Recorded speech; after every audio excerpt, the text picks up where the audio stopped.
Some families hide their secrets so deeply that they convince themselves the soil will guard them forever.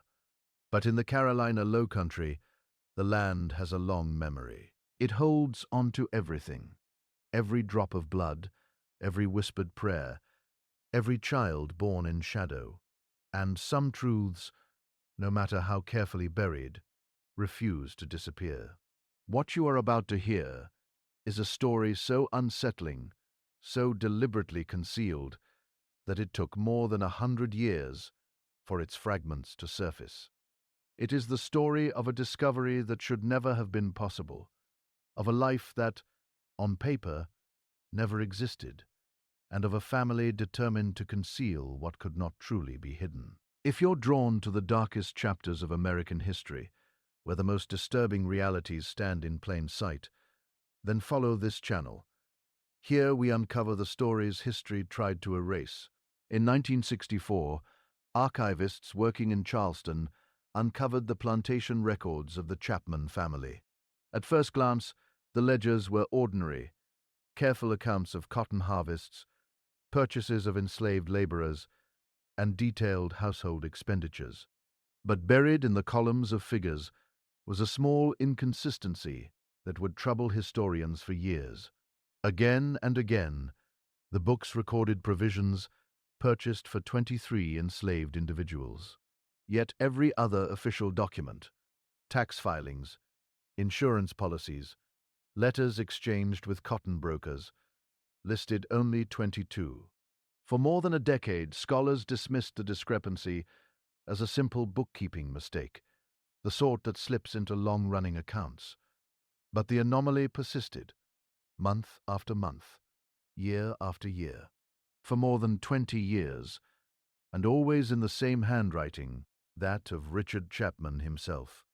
By 1846, the Chapman family had been established planters in Carolina for 3 generations. Richard Chapman, aged 47, inherited Sweetwater Plantation in 1829 after his father's death. Along with its 2,000 acres of fertile cotton land, he inherited the 22 enslaved people who labored there. The property had been in Chapman hands since 1783, when his grandfather first cleared it from the cypress swamp, erecting a rough cabin that would, over decades, evolve into an elegant plantation house with a broad piazza and imposing Doric columns. From childhood, Richard had been shaped for this role. His father, Edmund Chapman, was a stern and unyielding man who believed a plantation demanded iron discipline and total authority. He trained his son in every aspect of the system, from cotton cultivation to the management of enslaved labor, and the careful social maneuvering required to maintain status among the planter elite. Richard absorbed those lessons thoroughly, perhaps too thoroughly. At 23, he married Margaret Ashworth, who was just 17. The match had been arranged by their families with the same calculated precision used in breeding fine horses, a strategic alliance between 2 prominent names.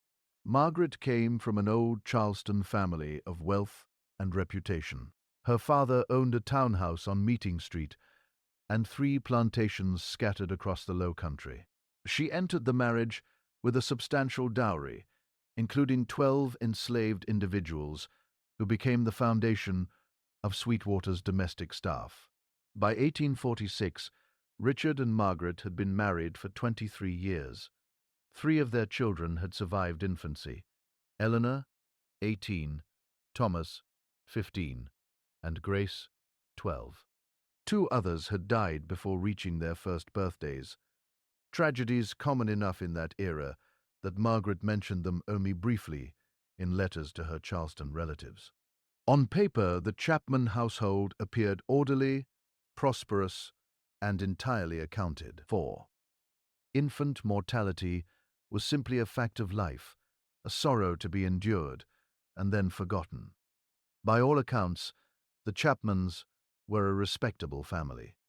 Richard Chapman attended St. Mark's Episcopal Church every Sunday, sat in the family pew in the 3rd row, served on the vestry, and contributed generously to the building fund. He was known throughout Bufford district as a fair master, which in the language of the time meant he didn't whip his slaves to death and generally fed them enough to keep working. He sold families together when he could afford to, allowed the enslaved people to keep small garden plots, and only rarely used the lash for serious infractions. By the standards of the antebellum South, this made him humane.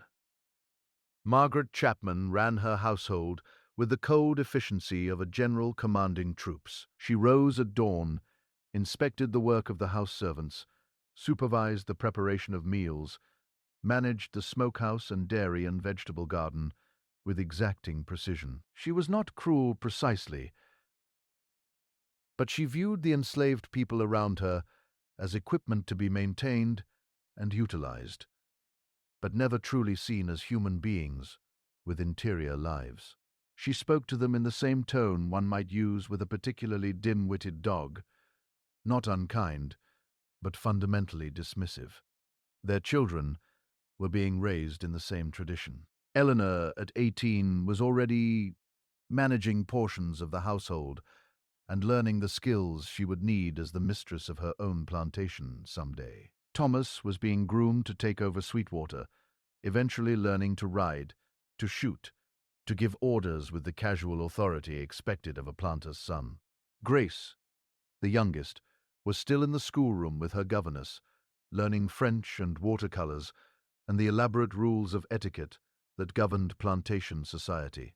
What the Chapman family didn't know, what no one could have known, was that their carefully maintained world was about to fracture in a way that would expose the rotting foundation upon which it had been built. The first sign that something was wrong came in late March of 1846, though it would be months before anyone understood its significance. A field hand named Samuel, one of the strongest workers on the plantation, began showing strange symptoms. Samuel was 32 years old, a man who could work from sunup to sundown in the brutal heat without flagging, who could pick 300 pounds of cotton in a day during harvest season. He had been born at Sweetwater, the son of a woman named Rose, who had died of fever when Samuel was 10. He knew no other life, no other place. He was, in the plantation's accounting books, worth approximately $1,200. At first, the symptoms seemed like simple fatigue. Samuel moved more slowly through the rows, struggled with tasks that had previously been easy for him, needed to rest more often. Walter Briggs, the overseer, noticed and assumed Samuel was shirking. He gave him a warning, then a lashing when the slow work continued, but the punishment didn't help. Samuel wasn't being lazy. Something was genuinely wrong with him. Then came the tremors in his hands, so severe that he dropped his hoe twice in one morning. The difficulty speaking, his words slurring as if he were drunk, though everyone knew he had no access to alcohol. The moments when he would stop mid-task and stare into the distance, as if seeing something no one else could perceive, his eyes glazed and empty. Once he fell to his knees in the cotton field and began to shake so violently that 3 other slaves had to hold him down to keep him from hurting himself. Dr. Henry Sutton, the physician who attended to the Chapman slaves when their value as property justified the expense, was called to examine Samuel. Dr. Sutton was 56 years old, A.G., graduate of the Medical College of South Carolina, and he had been practicing in Beaufort district for nearly 30 years. He had seen every tropical disease that afflicted the Low Country, every fever and ache and mysterious ailment that struck down slaves and planters alike. But Samuel's symptoms baffled him. He checked for fever. There was none. He examined Samuel's eyes, his tongue, his pulse. He asked detailed questions about Samuel's diet, his living conditions, his work routines. He consulted his well-worn copy of Dunglasson's Practice of Medicine, reading passages aloud to Richard Chapman, as if the printed word might reveal something his clinical examination had missed. Finally, Dr. Sutton declared it nervous exhaustion brought on by overwork. He prescribed rest, which was impossible since Samuel was valuable property who needed to be working, and ladanum, which Richard Chapman refused to purchase. If every slave who was tired got opium, he told Dr. Sutton with barely concealed irritation, I'd have a plantation full of addicts and no cotton picked. The man will recover, or he won't. Send him back to the quarters and let nature take its course. Samuel was sent back to the fields, though his work was now virtually useless. He stumbled through the rows, barely able to lift his hoe, sometimes standing frozen in place for minutes at a time, while the other slaves worked around him. Briggs wanted to have him whipped again, but even the overseer could see that punishment was pointless. Samuel's condition was beyond his control. 3 weeks later, a woman named Dinah developed the same symptoms. Dinah was 28, a house servant who worked in the laundry and helped with the kitchen. She had been purchased 8 years earlier from a neighboring plantation when her previous owner died, and she had proven to be a skilled and reliable worker. Margaret Chapman particularly valued her. Because, say, she could do fine needlework and had helped make several of Eleanor's dresses. When Dinah's hands began to tremble so badly she couldn't hold a needle, Margaret was annoyed rather than concerned. When Dinah began having difficulty speaking, slurring her words, and sometimes falling silent mid-sentence, as if she'd forgotten what she was saying, Margaret assumed she was being insolent. It wasn't until Dinah collapsed in the hallway, her entire body convulsing, that Margaret realized something serious was wrong. Then James, a young man barely 20 years old, developed the symptoms. James worked in the stables, caring for the Chapman family's horses. He was particularly good with the animals, had a gentle way with them that even the most temperamental thoroughbreds responded to. Richard Chapman had been planning to hire James out to neighboring plantations as a horse trainer, thinking he could earn additional income from the young man's skills. Those plans evaporated when James began showing the same tremors, the same confusion, the same disturbing vacant stare. Then Clara, another house servant. Then Abraham, who worked in the carpentry shop. Then Esther, who helped in the kitchen. By mid-April, 6 slaves were affected to varying degrees, each exhibiting the same disturbing pattern: progressive weakness, tremors, periods of confusion, and that strange fixed stare that made even the other enslaved people uneasy. The pattern was impossible to ignore.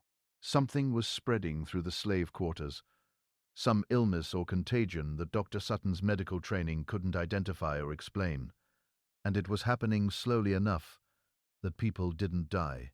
They just became progressively less functional, less human, more like walking ghosts of themselves. Dr.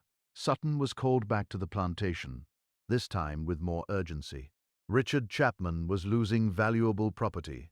And beyond the financial concern, there was a growing fear that whatever was affecting the slaves might somehow spread to the white family. Disease didn't respect the color line, after all, no matter how much plantation society pretended otherwise.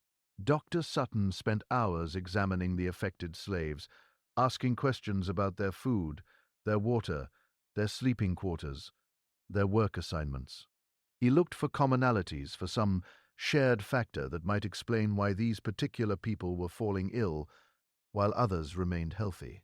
He consulted his medical texts, sent urgent letters to colleagues in Charleston and Savannah describing the symptoms in detail, and finally admitted that he had no explanation for what he was witnessing.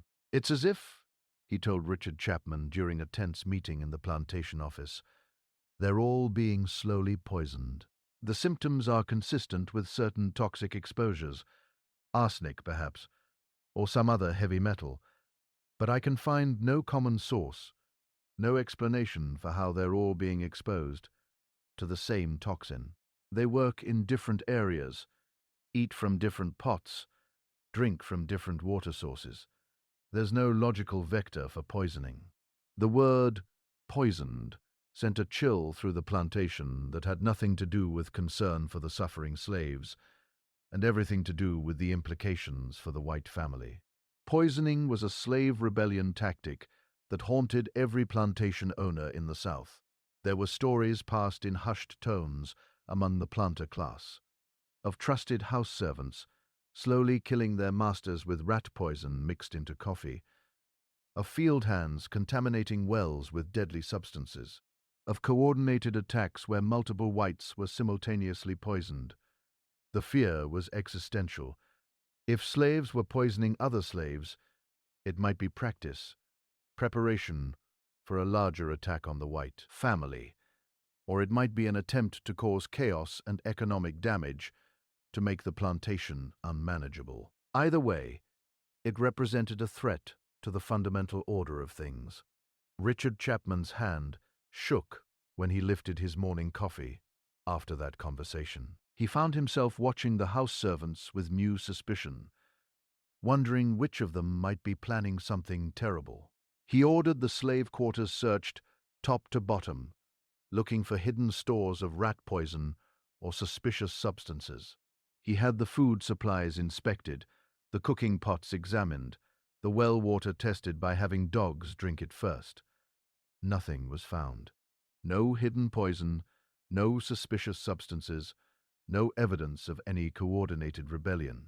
The slaves went about their work with the same sullen resignation they always showed. And if they knew anything about the spreading illness, they weren't talking. The poisoning, if that's what it was, continued in its slow, methodical way. More slaves fell ill. By early May, 10 people were affected. By late May, 14. None of them died, which was somehow more disturbing than if they had. Death, at least, was comprehensible, part of the natural order of plantation life. This lingering sickness, this gradual erosion of their strength and faculties, felt like something else entirely. It felt deliberate, calculated, malicious. The atmosphere at Sweetwater Plantation became oppressive. The white family moved through their days with increasing paranoia, checking their food before eating, avoiding anything prepared by slaves they didn't absolutely trust. Margaret Chapman dismissed 2 house servants on vague suspicions, sending them to work in the fields despite their years of loyal service. Eleanor stopped taking walks on the plantation grounds, afraid to be away from the main house. Thomas began carrying a pistol everywhere, even to church. The enslaved P.O. Play, meanwhile, lived with their own terror. They knew that when white people got scared, bad things happened to black people. They had seen it before. Accusations flying, innocent people punished, the lash coming down on anyone who looked suspicious or couldn't account for their whereabouts. They kept their heads down, worked harder than ever to avoid drawing attention, and whispered prayers that whatever was happening would stop before someone decided a few hangings might solve the problem. But even as this plague of the body was afflicting the slave quarters,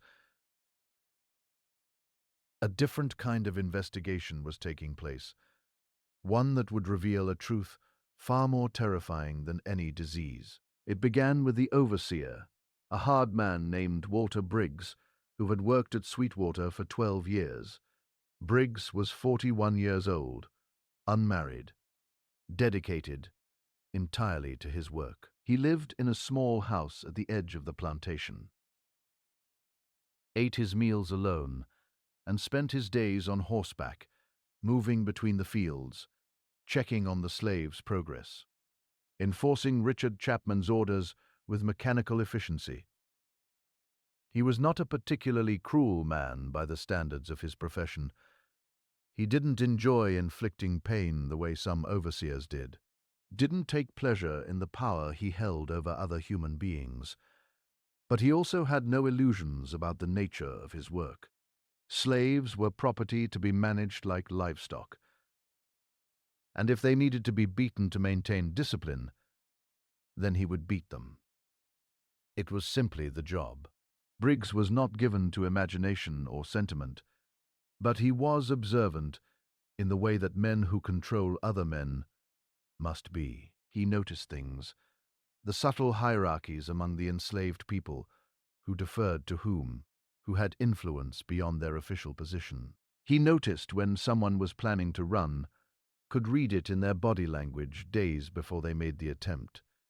He noticed when discipline was breaking down, when the delicate balance of fear and resignation that kept the system functioning was starting to tip in the wrong direction.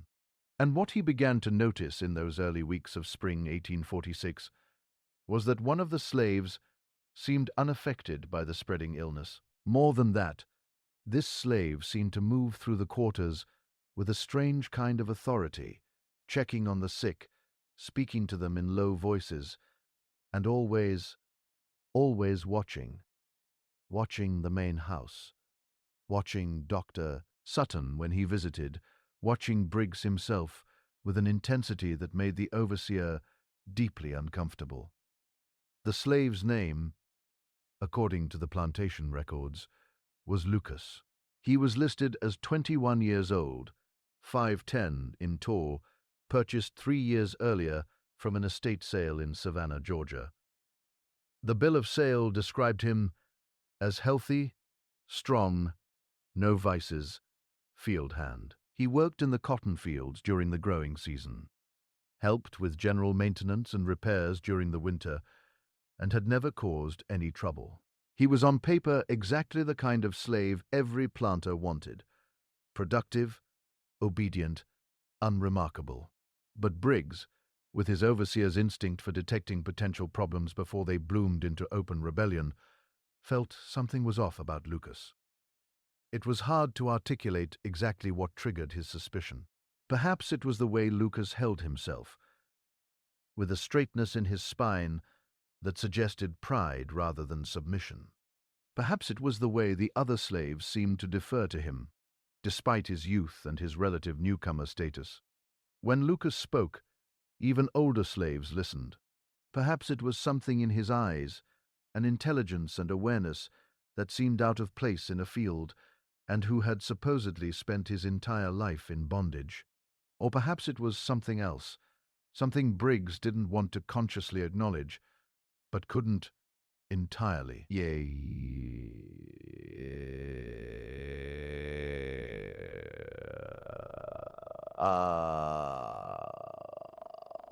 There was something about Lucas's face, a certain cast to his features, a particular shape to his nose and jaw, that looked hauntingly familiar. Not familiar in the way that people sometimes resemble each other by chance, but familiar in a specific, uncomfortable way. In certain lights, from certain angles, Lucas looked like someone Briggs knew, someone he saw every week when he gave his reports to the master. Lucas looked like Richard Chapman, not obviously, not in a way that would be apparent to a casual observer. His skin was dark enough to clearly mark him as having African ancestry. His hair had the tight curl common among the enslaved population. His features were his own, but underneath those surface differences, there was something in the bone structure, in the set of his eyes, in the line of his jaw, that echoed the Chapman family features. In the antebellum South, this was not an unusual observation. Plantation owners routinely raped the women they enslaved, producing children who bore their features and were nonetheless kept in bondage. These children were sometimes whispered about, sometimes acknowledged in backhanded ways, but never ever officially recognized as family. They were property like their mothers, and the white family simply pretended not to notice the family resemblance walking among their slaves. But Lucas was different. He hadn't been born at Sweetwater. According to the records, he had been purchased from an estate sale in Georgia 3 years ago, arriving at the plantation as a teenager with no connection to the Chapman family. There was no reason, no possible reason, for him to resemble Richard Chapman. unless the records were false. Briggs said nothing at first. A wise overseer learned when to see things and when to be blind. Noticing too much could be dangerous, especially when it concerned the master's private affairs.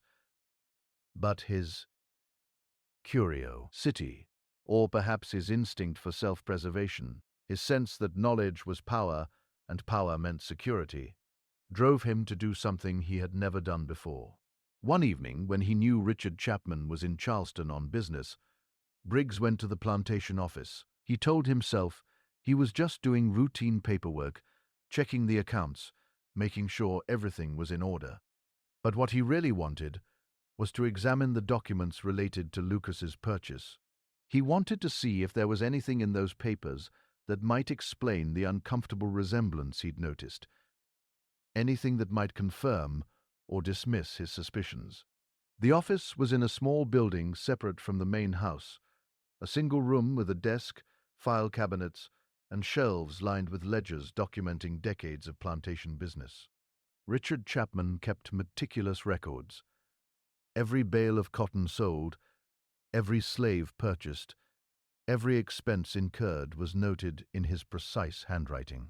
The files were organized by year with separate sections for different types of transactions.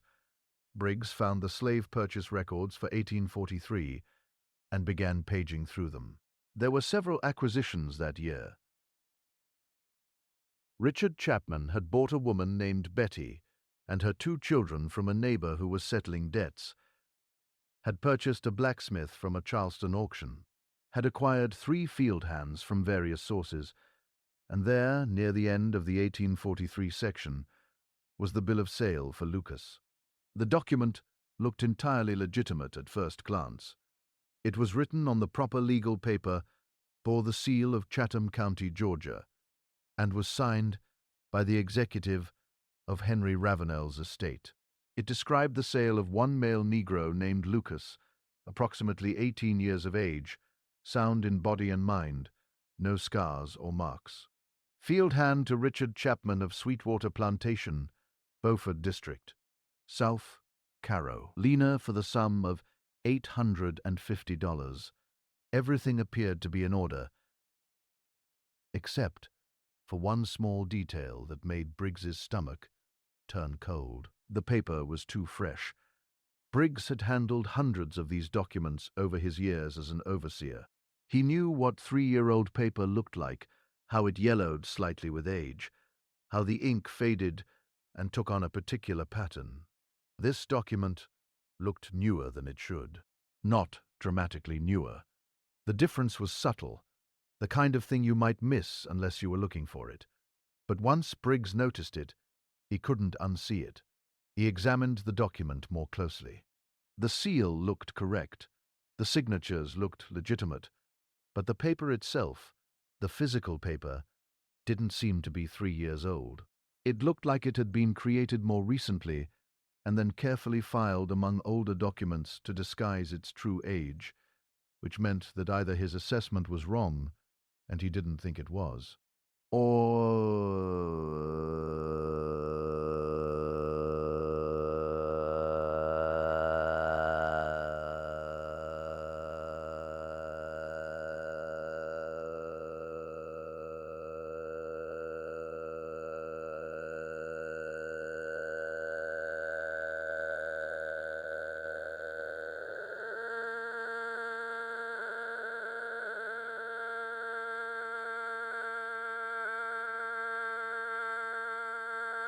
In the Waste of Daily Life, The Baby of Daily Life, in 2007-6. The Baby of Daily Life, rarely changed further. Daily Life, Daily Life, Daily Life, in 2007-6. The Baby of Daily Life. But why would Richard Chapman forge documents about one of his own slaves? What possible reason could there be to falsify purchase records? Unless Lucas hadn't been purchased at all, unless he had always been at Sweetwater, had been born there, and the documents were created to hide that fact. But why? What could be so important about one slave's origins that it required manufacturing a false paper trail? The answer, when it finally occurred to Briggs, made his blood run cold.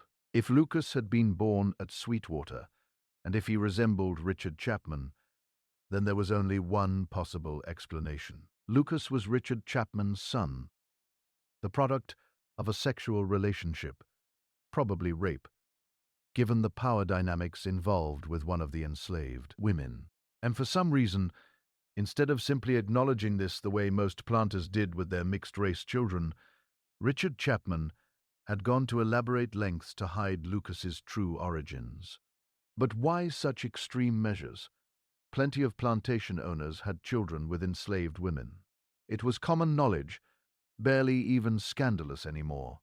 Some planters even showed favoritism to these children, giving them easier work assignments or teaching them to read. The children weren't freed or acknowledged as family, but their existence wasn't hidden either. What could make Lucas's parentage so much worse than the standard plantation horror story that it required forged documents and careful deception? Briggs stood in the plantation office, holding the falsified bill of sale, and felt the weight of the knowledge settling on his shoulders. He knew something he shouldn't know, something dangerous, something that could get him killed if he wasn't careful about how he handled it. But he was also a practical man who understood that information was valuable.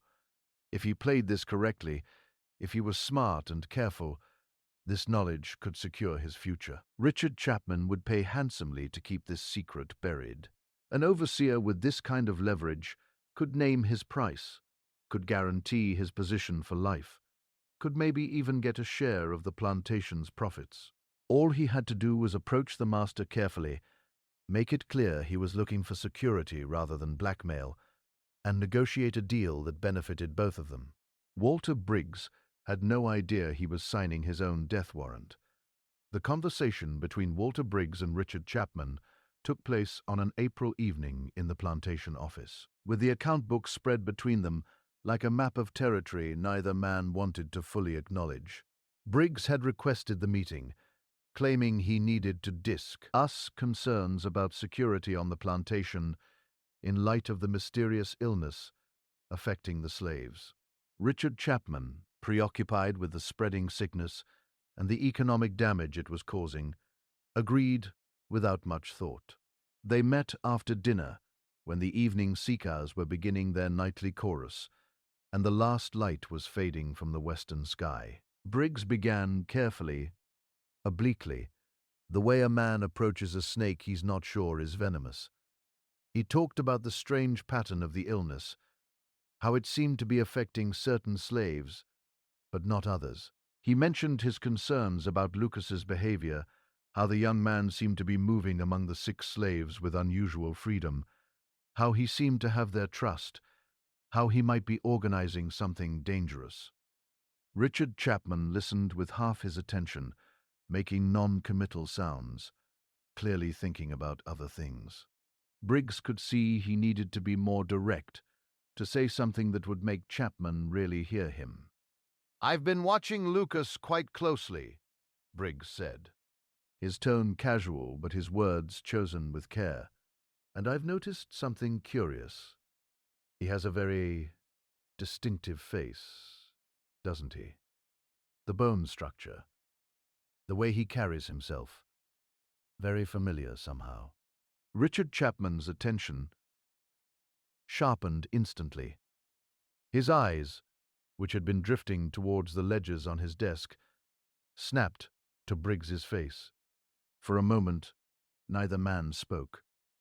The office was very quiet, except for the sound of crickets outside and the distant voices of house servants finishing their evening work. "I'm not sure what you mean," Chapman said slowly, but his voice had lost its casual tone. He sounded careful now, guarded. "I'm sure."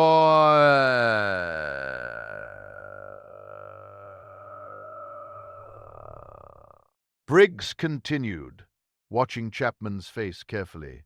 "Just one of those coincidences. Though I must say, when I was going through the purchase records the other day, just Routine boo. Keeping, you understand? I noticed something odd about Lucas's documentation. The paper quality seemed unusually fresh for a 3-year-old document, but I'm sure there's a perfectly reasonable explanation. The color drained from Richard Chapman's face.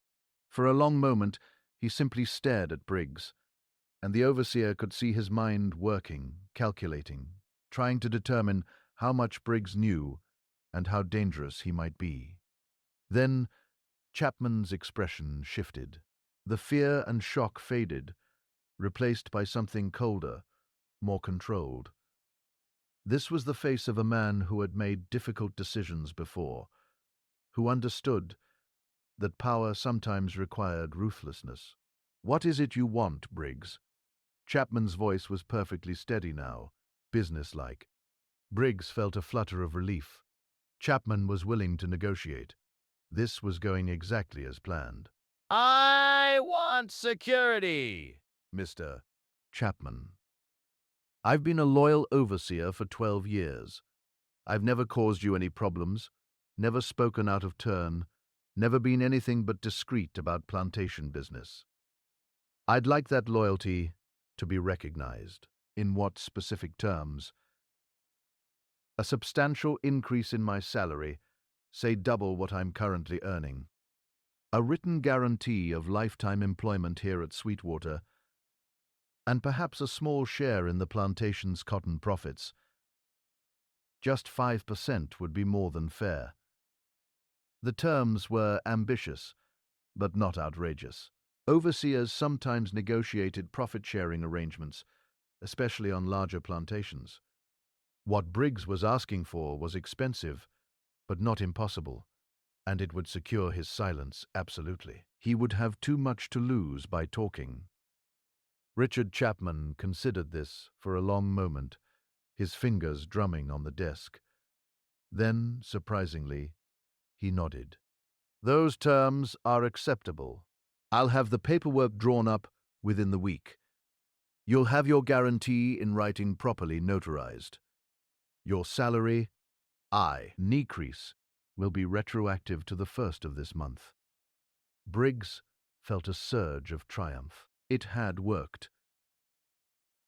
He had leveraged his knowledge into financial security without pushing too hard, without making threats that might have backed Chapman into a corner. This was the best possible outcome. "I appreciate your understanding, Mr. Chapman. You have my absolute discretion. Whatever I may have noticed or thought I understood, it ends here. I'm a loyal employee, and that loyalty comes with silence." "I know it does," Chapman said quietly. There was something odd in his tone, something that didn't quite match the apparent agreement they'd just reached. But Briggs was too pleased with himself to pay attention. They shook hands. The deal was made. Briggs left the office feeling like he'd just secured his future, certain that he'd played the situation perfectly. He was dead 3 days later. The official story was an accident. Briggs had been inspecting the cotton gin early in the morning, before most of the slaves had begun their day's work. Somehow, and no one could quite explain how it had happened, his clothing had caught in the machinery. Perhaps a loose shirt tail. Perhaps he'd leaned too close while the gin was running.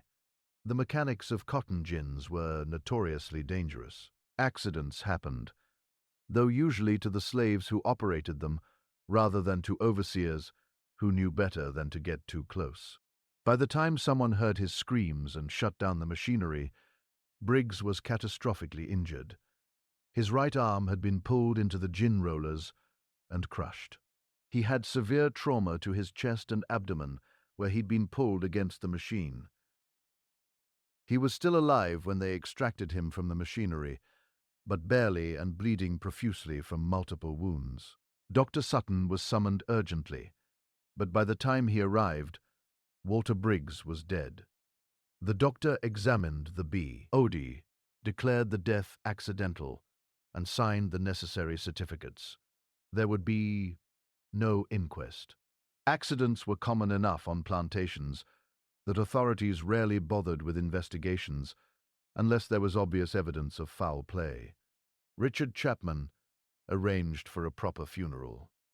He sent Briggs's body to be buried in the churchyard at St. Mark's, purchased a decent headstone, and sent $200 to Briggs's only surviving relative, a sister living in Richmond. In his letter to the sister, he praised Briggs as a faithful employee who had died in the service of the plantation, and expressed his deep regret at the tragic loss. To outward appearances, Richard Chapman was genuinely grief-stricken by the accident. He attended the funeral, paid for everything, spoke movingly about Briggs's loyal service. No one questioned his sincerity. Why would they? Losing a good overseer was a real problem for a plantation owner, a genuine economic setback. No one questioned the story. No one investigated too closely. No one wanted to believe that something darker might have happened. But the slaves knew. In the quarters where truth was traded in whispers and survived in the spaces between what was said and what was understood, they knew that Walter Briggs had been killed. They didn't know the details. They didn't know about Lucas's true parentage, about the falsified documents, about the confrontation in the office, but they understood the basic arithmetic of plantation justice. Briggs had learned something he shouldn't have, and knowledge like that was fatal for a white man, just as surely as it was for a black one. They also understood something else, something more disturbing. If Richard Chapman was willing to kill an overseer to protect a secret, he would certainly be willing to kill slaves. Whatever Briggs had discovered, it was dangerous enough that Chapman had crossed a line. White men rarely crossed, murdering another white man, which meant the danger wasn't over. It meant that anyone who got too close to that secret, anyone who asked too many questions or noticed too much, might be next. The quarters became even quieter after Briggs died. People kept their heads down, avoided drawing attention, and definitely didn't discuss the strange illness that continued to spread, or the young man named Lucas, who moved among the sick like a ghost. And Lucas knew he had been watching the overseer watch him. He had seen the change in Briggs's eyes, the shift from casual observation to focused attention to something that looked almost like recognition. And when Briggs died so conveniently, so suddenly, less than a week after those attentions had intensified, Lucas understood that his own existence was somehow at the center of whatever had happened. For the first time in his life, he began to question his own story. Lucas had memories of arriving at Sweetwater as a teenager, of the long journey from Georgia, of the estate sale where he'd been separated from his mother. At least, he thought he had those memories. But when he tried to examine them closely, tried to recall specific details, everything became strangely fuzzy and indistinct. He remembered his mother's voice, but not her face. He remembered the Georgia plantation where he'd supposedly lived, but couldn't picture specific buildings or recall the names of other slaves who should have been there. He had a memory of the auction where he'd been sold, but the details were vague. He couldn't remember what city it had been in, couldn't recall the auctioneer's face, couldn't even clearly remember the journey to South Carolina afterward. It was as if his past had been written for him, planted in his mind like a story someone had told him so many times that he'd started to believe it was his own memory. But the more he examined these supposed memories, the less substantial they became. And then there were the scars. Lucas had scars on his back from whippings, the kind of scars every slave accumulated over time as punishment for real or imagined infractions. But he couldn't actually remember receiving most of those whippings. He knew he must have been punished at some point. All slaves were punished. But the specific occasions, the specific reasons, the pain and fear that should have been seared into his memory were simply absent. It was profoundly disorienting. Chapman considered this for a long moment.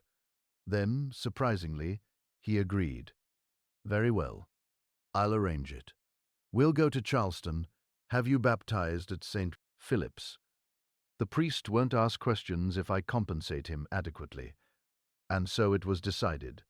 Lucas Chapman's fate was negotiated in that study. His freedom purchased with his silence. His identity preserved in one small church record that might never be read by anyone who mattered. The journey to Charleston took 2 days. Richard Chapman and Lucas traveled together, master and slave in public, father and son in the privacy of their shared silence. They didn't speak much during the journey. What was there to say? Everything that mattered had already been said, and small talk seemed absurd, given the circumstances. They stayed at the Charleston Hotel, with Lucas sleeping in the servants' quarters and Richard Chapman in a proper room upstairs. The baptism took place at St. Philip's Church on a May morning. The priest, Reverend Thornton, performed the ceremony with a carefully blank expression that suggested he understood something unusual was happening, but knew better than to ask questions. Lucas knelt at the baptismal font, felt the water touch his head, heard his name, his true name, spoken aloud for the first time in his life. I baptize you, Lucas Chapman, in the name of the Father, and of the Son, and of the Holy Spirit.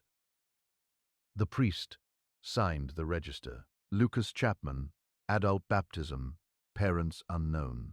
That last part was a lie, of course, but it was the kind of lie that protected everyone involved. The important thing was the name, Lucas Chapman. Officially recorded, officially recognized proof that he existed. After the baptism, Richard Chapman took Lucas to meet with an attorney named Josiah Crawford. Papers of manumission were prepared, notarized, and placed in a sealed envelope that Lucas would carry with him. The papers described him as Lucas, a male of color, approximately 21 years of age, freed by Richard Chapman of Sweetwater Plantation in recognition of faithful service. It was all lies, but it was the right kind of lies, the kind that would allow Lucas to live as a free man in the North. Chapman also provided him with $200, a substantial sum that would support him for months if he was careful. And he provided a letter of introduction to a Methodist minister in Philadelphia, a man named Reverend Thompson, who helped freed slaves establish themselves in the city. The letter doesn't mention our connection, Chapman explained. It simply says, "You're a freed slave of good character who deserves assistance. Reverend Thompson will help you find work and housing. Beyond that, you're on your own." I understand. They stood outside the attorney's office, preparing to part ways forever. Chapman looked at Lucas with that same complicated expression he'd worn so many times before. Guilt, regret, relief, and something that might almost have been affection. "I'm sorry," Chapman said quietly. "Not sorry enough to have done things differently, perhaps, but sorry nonetheless. You deserved better than what you got." Lucas could have said many things in response. He could have raged about the 22 years stolen from him, about being raised in bondage when he should have been raised in privilege, about the profound cruelty of enslaving your own child. But what would be the point? Nothing he said would change what had happened, and anger wouldn't help him build the new life that was now opening before him. "Goodbye, Mr. Chapman," Lucas said, deliberately using the formal address rather than acknowledging any familial connection. "Goodbye, Lucas." They shook hands, a strange gesture between a former master and his formerly enslaved son, and then Lucas turned and walked away. He didn't look back. There was nothing behind him worth seeing. Everything that mattered lay ahead. Lucas Chapman arrived in Philadelphia in September 1846. Carrying his Manumission papers, his letter of introduction, and $200 that represented everything he owned in the world.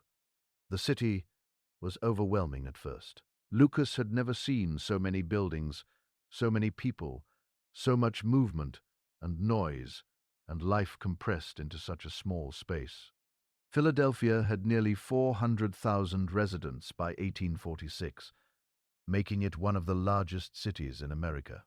And unlike the South, where black people were either enslaved or living in precarious quasi-freedom, Philadelphia had a substantial free black community.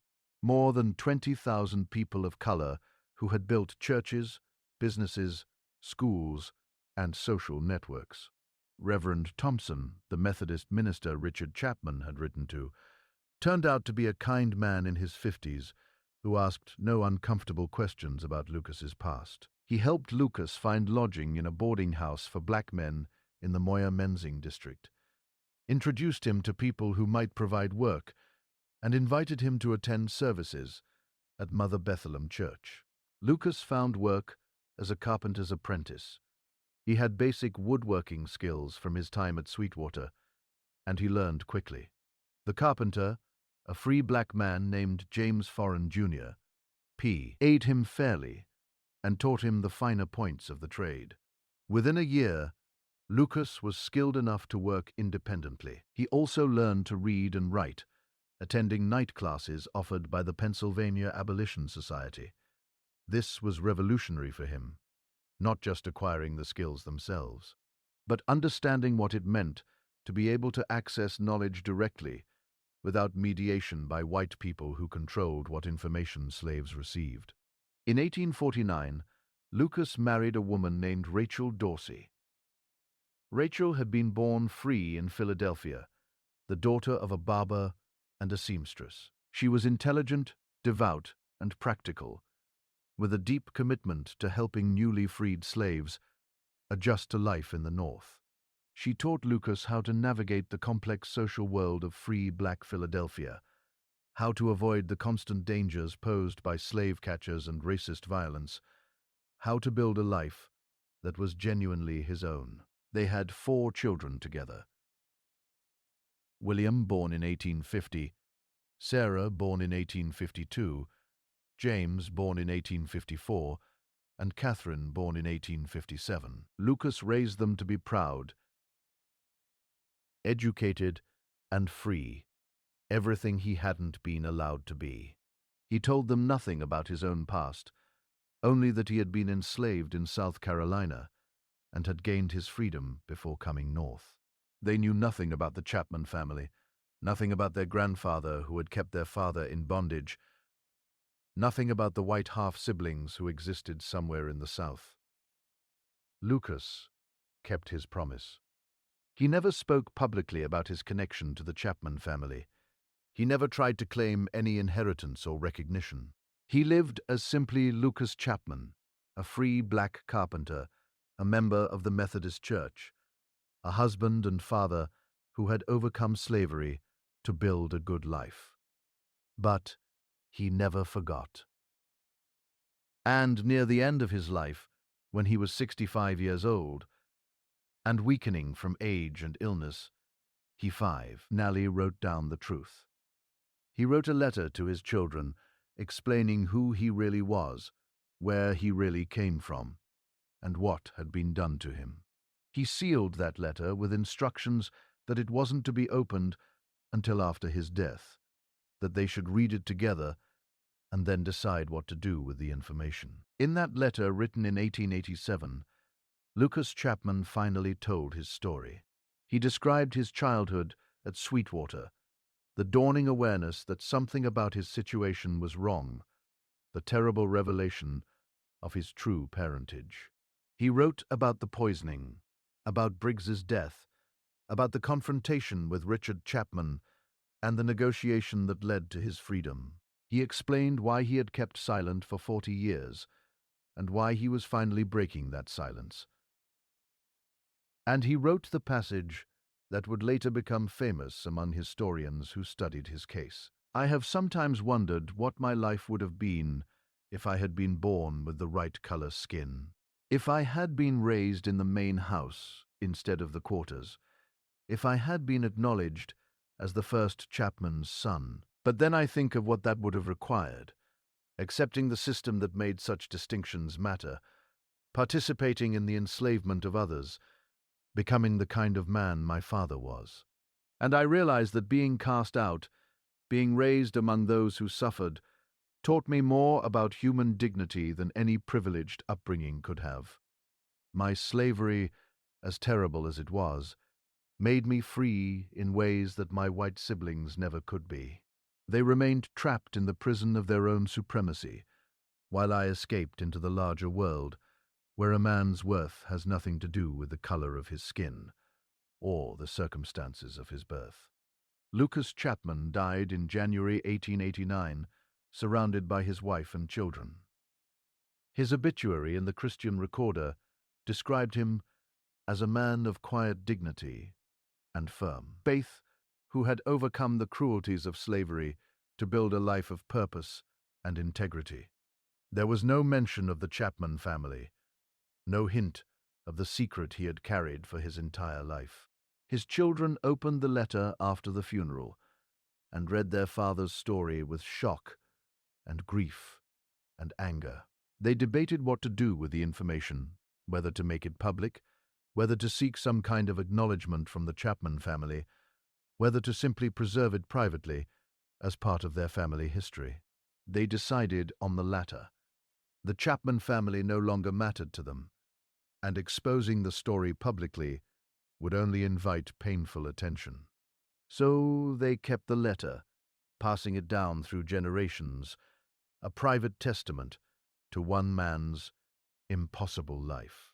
It stayed private until 1964, when the plantation records were discovered with their telling discrepancies, and historians began asking questions that Lucas Chapman's descendants could finally answer. Back at Sweetwater Plantation, life continued in its appointed rhythms, though the household never fully recovered from the events of 1846. Margaret Chapman lived for 7 more years in the sanitarium, never speaking, never writing, never acknowledging visitors. The staff there treated her humanely, but she remained locked in her own silence until her death in 1853. The cause of death was listed as heart failure, but one of the nurses later said she believed Margaret simply gave up, that she had decided death was preferable to living with what she'd done. Richard Chapman lived another 15 years, dying in 1861, just as South Carolina was seceding from the Union and the Civil War was beginning. He never remarried, never spoke of his first wife, never acknowledged that he'd had a son beyond his 3 legitimate children. His obituary in the Charleston Mercury praised him as a fine example of Carolina manhood, a planter of the old school, a man of honor and principle who served his community with distinction. The irony of that description, given what historians now know, is almost unbearable. Lena Chapman married a neighboring planter in 1848 and moved to Georgia, where she died in childbirth in 1851 at the age of 23. Thomas Chapman inherited Sweetwater Plantation and managed it until 1865, when advancing Union troops burned most of the buildings and freed the remaining slaves. He spent the rest of his life trying to resurrect the plantation economy, failing repeatedly and drinking heavily to cope with the loss of the only world he'd ever known. He died in 1882, broke and bitter. Grace Chapman, the youngest, married a Charleston merchant and lived into the early 20th century. She was the last person who would have remembered 1846, the last person who might have been able to confirm or deny the truth about Lucas. But if she knew anything, she never spoke of it. She died in 1923, taking whatever knowledge she had to her grave. Dr. Henry Sutton, who knew far too much for anyone's safety, died suddenly of apoplexy in 1848 less than 2 years after the poisoning crisis. He was only 58 years old and had been in apparently good health before his sudden death.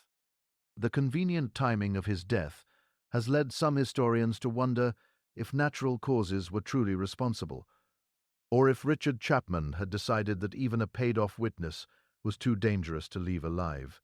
There's no proof either way, but the suspicion remains. The slaves who had been poisoned lived out their lives in bondage until the Civil War freed them. Most of them remained in South Carolina after emancipation, taking the surname Freeman or Washington, or other names that signified their new status. No one in the Chapman family ever spoke publicly about the poisoning or about Lucas. Yet, generations later, descendants whispered about the year the mistress lost her mind and about a young man who vanished without explanation. Sweetwater Plantation did not remain in Chapman hands forever. Crushed by debt, the family sold it in the 1890s. Over the next century, it passed through multiple owners, slowly deteriorating until a historical preservation society purchased it in the 1970s. Today, it stands restored and open to visitors as a showcase of antebellum architecture and plantation life. Tourists stroll through polished rooms filled with period furniture.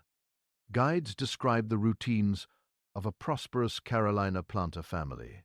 Visitors step into reconstructed slave quarters, where placards explain the harsh realities endured by the enslaved people who labored in the cotton fields.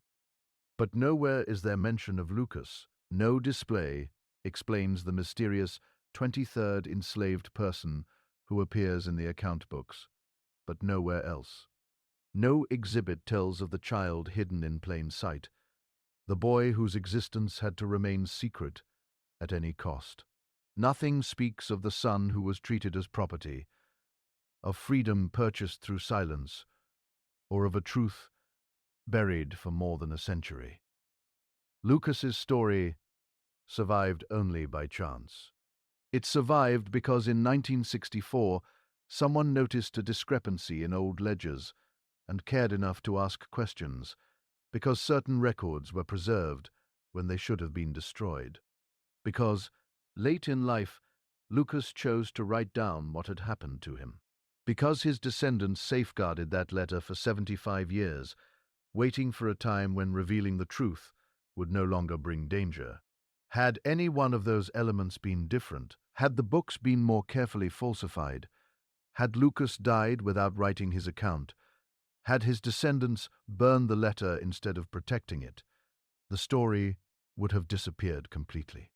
We would never have known that a Chapman's son lived among the enslaved, was baptized in secret, was freed to protect a lie, and ultimately found more humanity in bondage than his family ever found in freedom. Historians studying the case are left with a haunting question. How many other stories like this remain hidden?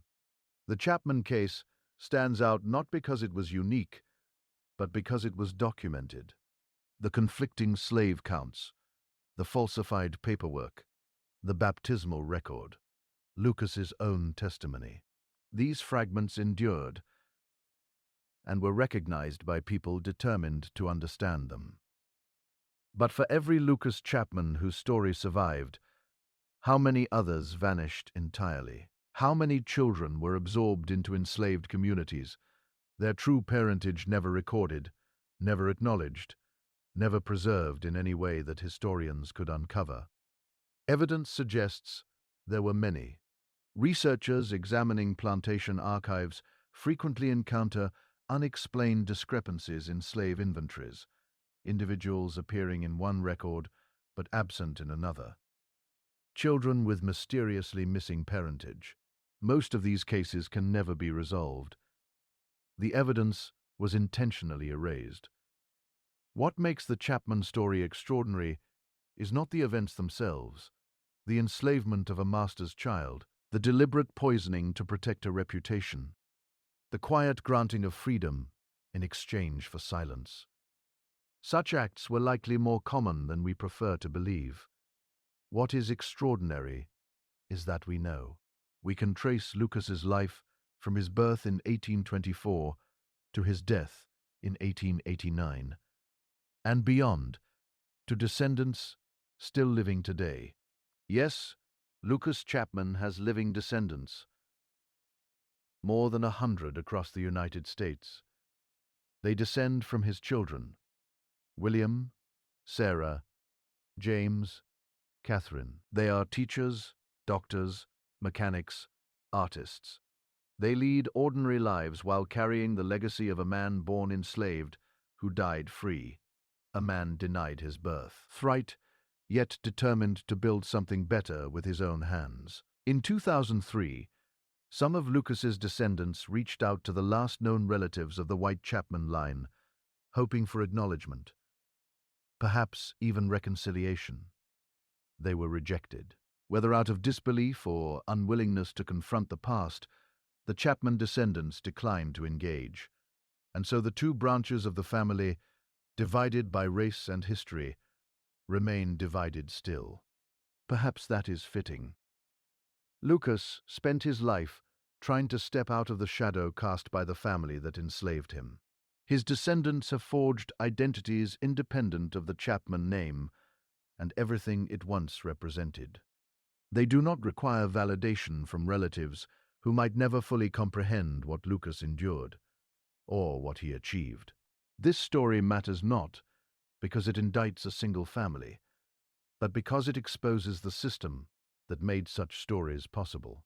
American slavery rested on the false premise that racial categories were natural and fixed, that white and black people were inherently different, destined for unequal rights and unequal lives. Lucas's existence shattered that lie.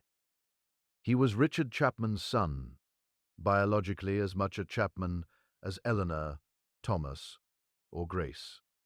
But because of the circumstances of his birth, the unknown identity of his mother, and the rigid racial codes of antebellum society, he was enslaved, while his half-siblings lived in privilege.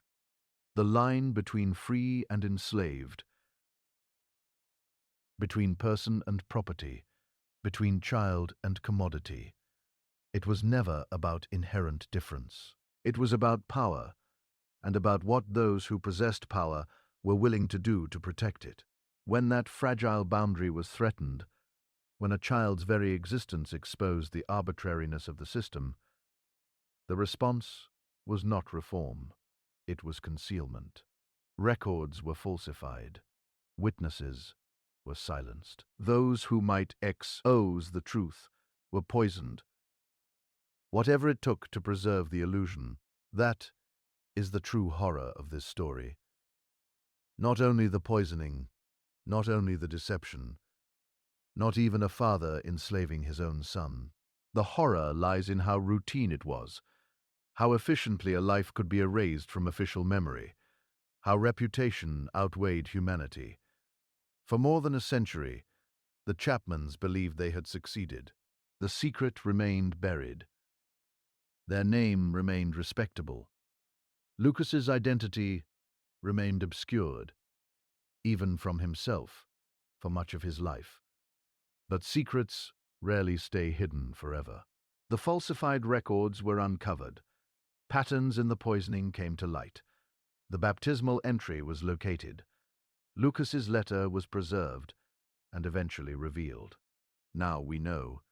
Richard Chapman, who labored to conceal his son, who altered documents, suppressed truth, and allowed injustice to continue in order to protect his standing, ultimately failed.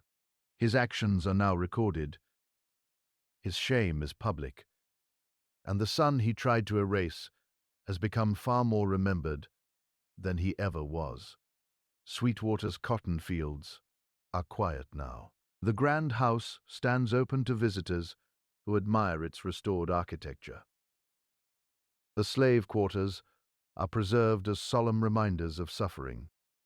But if you stand there at dusk, when the tour groups have gone and shadows stretch across the fields, You might wonder what the walls could reveal, what secrets they witnessed, what lives unfolded within them, what truths were buried beneath that soil. And you might ask, how many other impossible stories are still hidden? How many other children disappeared into silence? How many records in forgotten archives still contain numbers that do not quite align, documents that do not quite match, official narratives that do not quite hold? Lucas Chapman's story is extraordinary because it surfaced, but it is almost certainly not alone. So why? Within the vast documentary record of American slavery, other discrepancies remain, waiting for someone patient enough to notice, brave enough to question, unwilling to accept convenient lies. Lucas lived 43 years in freedom after leaving South Carolina. That cannot repay 22 years in bondage. But it was something. He built a life, raised a family, contributed to his community, and claimed dignity that had once been denied to him. Most importantly, he ensured the truth would endure. He wrote it down. He sealed it. He entrusted it to his descendants until the world was ready to hear it. That act of remembrance may be his greatest legacy. Because now we remember. Now we know. And once we know, we cannot unknow. These stories matter not merely for their dates or documents, but for what they compel us to confront, about our history, about the systems of oppression that were built, defended, and normalized. Each time a story like Lucas Chapman's emerges, it strips away a layer of carefully constructed myth. It forces us to see slavery not as a sanitized chapter in textbooks, but as a lived system that treated human beings as property and bent every institution to sustain that injustice. And perhaps, if we look long enough, honestly enough, we may come to understand that the past is not entirely past. The racial hierarchies, the structures of power, the habits of dehumanization did not vanish. They evolved. Lucas Chapman's story offers a window. Through it, if we dare to look, we see not only what was, but echoes of what remains. That is why these stories must be told. The earth remembers. The documents remember. And because someone once noticed that the numbers did not add up and refused to look away, now we remember.